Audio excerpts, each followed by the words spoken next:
প্রায় 1 মাস 20 দিন পর আবারও খোলা হলো উদয়পুরের ঐতিহ্যবাহী মাতা ত্রিপুরা সুন্দরী মন্দিরের প্রণামী বাক্স ও সিন্দুক। কত অর্থ জমা পড়েছে তা জানতে দিনভর চলল গণনার কাজ।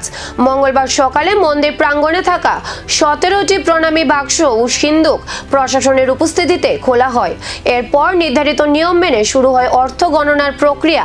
প্রশাসনিক সূত্রে জানা গেছে, গত 18 মে প্রণামী বাক্স খোলার সময় প্রায় 20,52,000 টাকা সংগ্রহ হয়েছিল।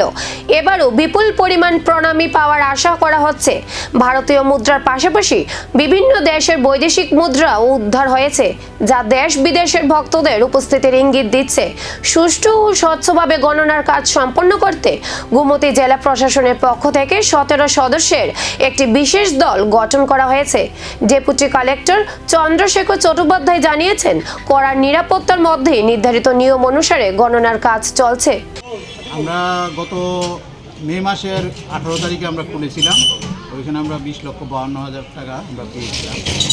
আর আজকে আবার আমরা 1 মাস প্রায় 20 দিন পরে খুলছি।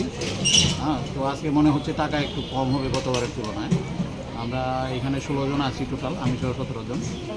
কাউন্টিংয়ে আমি এবার দায়িত্বে আছি, চন্দ্রশেখর চট্টোপাধ্যায়, সঙ্গে আমার অফিস কলিগরা আছে। আমরা কাউন্টিংয়ের কাজ শুরু করছি নিচে গিয়ে। তো কটা প্রণামী বাক্স খোলা হয়েছে আজ?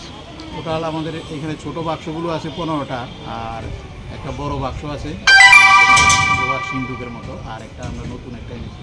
টোটাল 17টা বাক্স আছে। টোটাল 17টা বাক্স থেকে আমরা মোটামুটি যা পেয়েছি আশা করি সন্ধ্যার মধ্যে গনে শেষ করতে পারবো। গনে আমরা জমা টমা দিয়ে যাবো।